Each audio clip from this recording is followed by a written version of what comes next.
नमस्कार आप सभी को। आज हम बात करेंगे एस्ट्रोलॉजिकली यानी ज्योतिष विज्ञान के अनुसार जिसे बुध कहते हैं उसकी, लेकिन किस भाषा में? योग मनोविज्ञान और आयुर्वेद की भाषा में, ताकि आप इसे आसानी से समझें और इसके क्या उपयोगिता है इसकी हमारे जीवन में, और इसे ठीक रखने के उपाय जो मैं इस वीडियो के लास्ट में आपको बताऊंगी।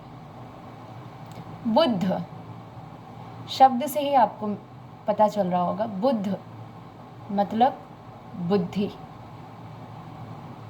बुध यानी कि बुद्धि, हमारी बुद्धि का सही चलना बुध का मजबूत होना कहते हैं, और हमारी बुद्धि का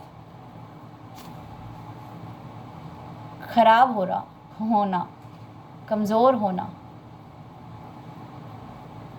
बुध का कमज़ोर होना कहते हैं।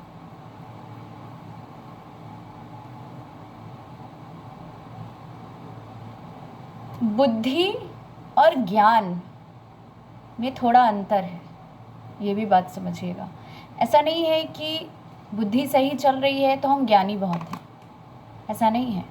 लेकिन हाँ, हमारे डिसीज़न मेकिंग, क्विक रिएक्शन मतलब किस टाइम पर क्या कैसे रिएक्ट करना है, कब क्या कैसे करना है, ये जो है इसे कहते हैं बुद्धि, बुध। हमारा फिजिकली और मेंटली करेक्ट रिएक्शन और करेक्ट वर्किंग वे डिपेंड करता है बुध पर, हमारी बुद्धि पर। अब इसे हम बायोलॉजिकली समझते हैं। हमारी स्नायु तंतु, हमारे ऊपरी हिस्से में जितना स्नायु तंतु है, यानी जितने भी नर्व सेल्स हैं या कहें नर्वस सिस्टम है हमारा, जो स्नायु तंत्रिकाएं हैं जिसके माध्यम से हमारे ब्रेन में ऑक्सीजन और ब्लड की सप्लाई होती है, सबसे पहले सबसे इम्पॉर्टेंट पार्ट बुध का हमारे अंदर वही है। और उसके बाद हमारे पूरे शरीर में फैली हुई जो नसें हैं,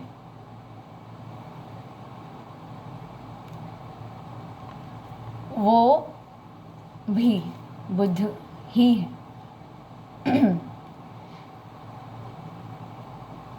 जो भी हमारी ये तंत्रिकाएं हैं ब्लड को सप्लाई करने की, चाहे शुद्ध या अशुद्ध, क्योंकि अशुद्ध ब्लड को कलेक्ट करके उसे वापस से शुद्ध करने के लिए सही जगह पर भेजना, ये भी बुद्ध का ही कार्य है, ये भी बुद्ध के ही अंडर में है। और शुद्ध ब्लड को सप्लाई करना,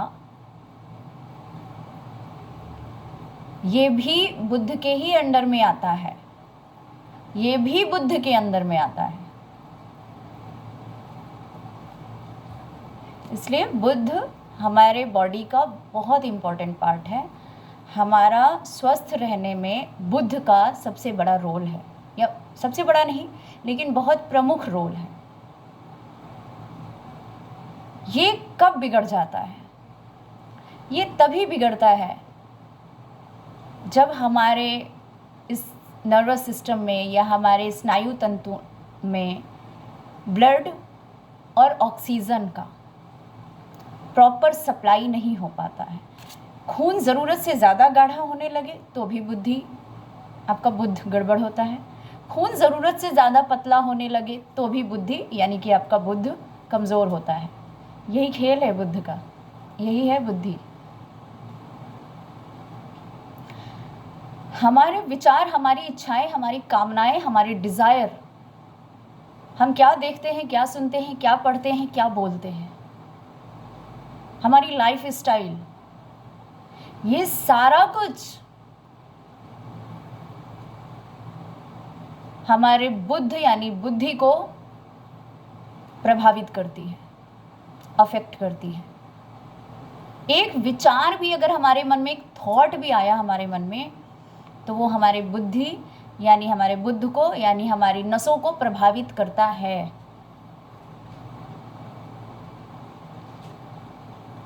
इसलिए मन को सही आहार देना बहुत ज़रूरी है। ठीक है, ये बुद्ध कब अच्छा रहता है? मैंने बताया कि जब ब्लड सर्कुलेशन, ब्लड हमारा प्योर होता है, ब्लड का सर्कुलेशन प्रॉपर होता है, ऑक्सीजन का प्रॉपर सर्कुलेशन हमारी बॉडी में होता है। तो बुद्ध से और कहें कि हमें जब मार्गदर्शन सही मिलता है, मार्गदर्शन के बिना सही ज्ञान नहीं आता है, क्योंकि आपको कोई ना कोई सोर्सेस तो अपनाने ही पड़ते हैं सत्य को ढूंढने के लिए। आप योग करते हैं यानी मेडिटेशन करते हैं, फिर आप सही किताबों का स्वाध्याय करते हैं, उचित गुरु का चयन मिलना भी बुद्धि अच्छी होने की बात है। अगर बुद्धि अच्छी तभी उचित गुरु आपको मिलते हैं, और गुरु मिलने के बाद भी गुरु को समझ पाना और गुरु की बातों का अनुसरण कर पाना, ये भी बुद्धि पर ही निर्भर करता है, बुद्ध पर निर्भर करता है। वरना बहुत सारे लोग गुरु तो महान पा लेते हैं, लेकिन गुरु की बातों को समझ नहीं पाते हैं और ना ही उनकी बातों का अनुसरण कर पाते हैं। तो ये बुद्धि है। तो इससे क्या चीज़ें जुड़ी हैं?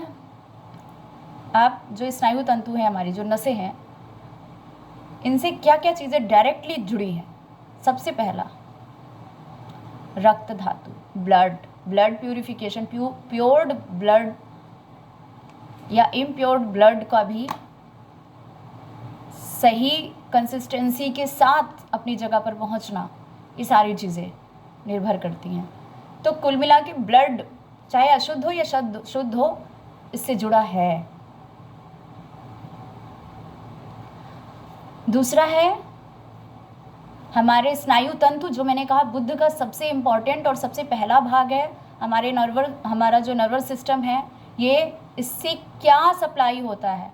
ऑक्सीजन, ब्लड एंड शुक्र धातु, लिम्फ शुक्र धातु, ये सप्लाई होता है। तो शुक्र डायरेक्टली जुड़ा है बुद्ध से, इसलिए शुक्र का भी हमारे शरीर में, क्योंकि अगर शुक्र नहीं हमारे शरीर में, लिम्फ सही मात्रा में हमारी बॉडी में नहीं होता है, तो हमारे स्नायु तंतु यानी हमारा बुद्ध यानी हमारी बुद्धि कमज़ोर होती है। और ये जो लिम्फ है, ये भी सही बुद्धि कब होगी? सही ज्ञान मिलने पर सही बुद्धि होती है। तो ज्ञान सही कब होता है? जब हमारे शरीर में लिम्फ अच्छी मात्रा में होता है, तभी आप सत्य को पहचान पाते हैं, क्योंकि सत्य मतलब सात्विक, और सात्विक मतलब हमारा जो लिम्फ है। सात्विकता को हमारे अंदर जो सपोर्ट करता है, जो मजबूत करता है, वो हमारा लिम्फ होता है यानी शुक्र धातु। ये जब हमारी बॉडी से लॉस हो जाता है एक्सेस में, हमारी बुद्धि उसी समय खराब होती है। उसी समय क्या, उससे पहले से खराब हो रही होती है। तो दो चीज़ें, ब्लड एंड शुक्र धातु। और हाँ, उसके बाद आपका जल भी है, क्योंकि कंसिस्टेंसी वो मेंटेन जल करता है। टेम्परेचर भी है, तो जिसे हम सूर्य कहते हैं। ये सारी चीज़ें कनेक्टेड, पर फिलहाल हम बात कर रहे हैं बुद्ध की। तो जितनी भी चीज़ें कनेक्टेड हैं उसको मैंने एक्सप्लेन किया। इसको ठीक रखने के क्या क्या उपाय हैं, अब उसकी बात करते हैं। सबसे पहला, स्वाध्याय कीजिए। किसी भी धार्मिक किताब का स्वाध्याय कीजिए। आपको समझ आता है नहीं आया, एटलीस्ट आप एक आहार अपने ब्रेन को दीजिए। ये कंपलसरी है, जो कि यम नियम का भी एक बहुत इंपॉर्टेंट पार्ट है हमारे काममय कोश को मजबूत बनाने का। उसके बाद पानी शुद्ध होना चाहिए, पानी शुद्ध पानी पीजिए, सही मात्रा में पानी पीजिए। सात्विक भोजन, सात्विक भोजन बहुत इंपॉर्टेंट है। जब सात्विक भोजन आप करते हैं, and the most important is chlorophyll. Chlorophyll पर ही हमारा ये जो बुद्ध है यानी हमारी स्नायु तंतु हैं डिपेंड होती हैं। अगर क्लोरोफिल हमारे बॉडी में सही मात्रा में नहीं है तो हमारे नर्वस सिस्टम कमज़ोर होती हैं, क्योंकि हमारे अंदर लिम्फ सही मात्रा में नहीं बनता है। तो क्लोरोफिल का भी कलर हरा है। हमारे अंदर जो नसें होती हैं उनका भी कलर हरा होता है। नसें जब दूषित होती हैं बहुत ज़्यादा तो आप देखेंगे कि काला हो जाता है। ठीक है, तो क्लोरोफिल। दांतों को साफ करने के लिए फिटकरी का प्रयोग ज़रूर करिए। ये बहुत बड़ा उपाय है, बहुत अच्छा उपाय है। कम से कम 15 मिनट एक नॉर्मल टेम्परेचर, एक ठंडी हवा में, नॉर्मल टेम्परेचर की हवा में जो बहुत हीटेड न हो, ऐसे में आप ज़रूर खुले में वॉक कीजिए, टहलिए और लंबी गहरी सांस भरिए, छोड़िए। कम से कम 15 मिनट, मैक्सिमम आप आधा घंटा 1 घंटा करते हैं, बहुत अच्छी बात है। उतना ही प्योर ऑक्सीजन आपके ब्रेन में जाता है। आपका ब्रेन यानी स्नायु तंत्र यानी बुद्ध स्ट्रॉन्ग होता है। अपने हाथों को बिल्कुल सीधा रख करके क्लोज कीजिए, सांस भरते हुए खोलिए, सांस छोड़ते हुए क्लोज कीजिए, फिर सांस भरते हुए तो बुद्ध का डायरेक्ट असर, क्योंकि हम जैसे भी फीलिंग को फील करते हैं वो हम अपने थाइमस ग्लैंड के ज़रिए ही करते हैं। इसलिए बुद्ध का जो है डायरेक्ट असर, हम क्या बोलेंगे ये हमारे थाइमस ग्लैंड पे बहुत डिपेंड करता है, क्योंकि फीलिंग्स को फील करना और फिर एक्सप्रेस करना ये थाइमस ग्लैंड का कार्य होता है। तो बुद्धि का सीधा सीधा जो कनेक्शन है वो थाइमस ग्लैंड से है। जब ये थाइमस ग्लैंड आपका एक्टिव होता है और यहाँ पर भी ऑक्सीजन अच्छी मात्रा में होता है, क्योंकि लिम्फ जो है हमारा वो बनता मूलाधार चक्र में है, पर आकर के स्टोर होता है अनाहत चक्र में। अब आपकी फीलिंग और कामनाओं पर डिपेंड करता है कि ये लिम्फ कहाँ जाएगा, ये नीचे वेस्ट हो जाएगा या ऊपर स्नायु तंतुओं में जाएगा, या आपको लव फील कर मतलब शांति फील कराएगा। क्योंकि जब आप कहते हैं ना कलेजे को ठंडक पड़ गई, जो ठंडक फील करते हैं ना वो यहीं से करते हैं, अनाहत चक्र से। यहाँ रहेगा या क्या, कहाँ डिस्ट्रीब्यूट होगा, ये यहाँ से डिसाइड होता है आपके थाइमस ग्लैंड से। ठीक है, तो जब आप ये एक्सरसाइज करते हैं कम से कम 15-20 बार हाथों को खोलिए, फिर बंद कीजिए, गहरी सांस लेते हुए छोड़ते हुए, फिर कम से कम 15 बार सीधे हाथों को ऊपर उठाइए सांस लेते हुए और डीप एक्सेल करते हुए नीचे की तरफ हाथ को छोड़िए।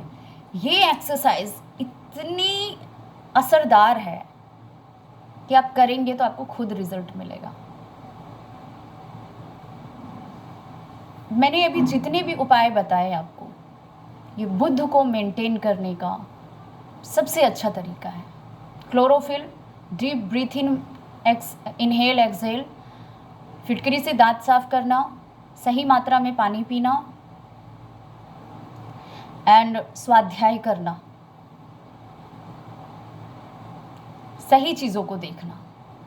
सेल्फ कंट्रोल जितना इंसान में अच्छा होता है ना, उसका मन उतना ही मजबूत होता है, उसका चंद्रमा उतना ही मजबूत होता है, उसका शीत वीर्य उतना मजबूत होता है। जिसका शीत वीर्य मजबूत होता है उसी का सेल्फ कंट्रोल मजबूत होता है। ठीक है, तो ये है बुद्ध और बुद्ध के उपाय। और हाँ, एक और उपाय बताती हूँ थाइमस ग्लैंड को मजबूत करने का और आपकी बुद्ध को यानी वायु को आपके अंदर नसों में शुद्ध पहुँचाने का। एक आसन है जिसे कहते हैं भुजंगासन, उसे भी ज़रूर किया कीजिए। थैंक यू, नमस्कार।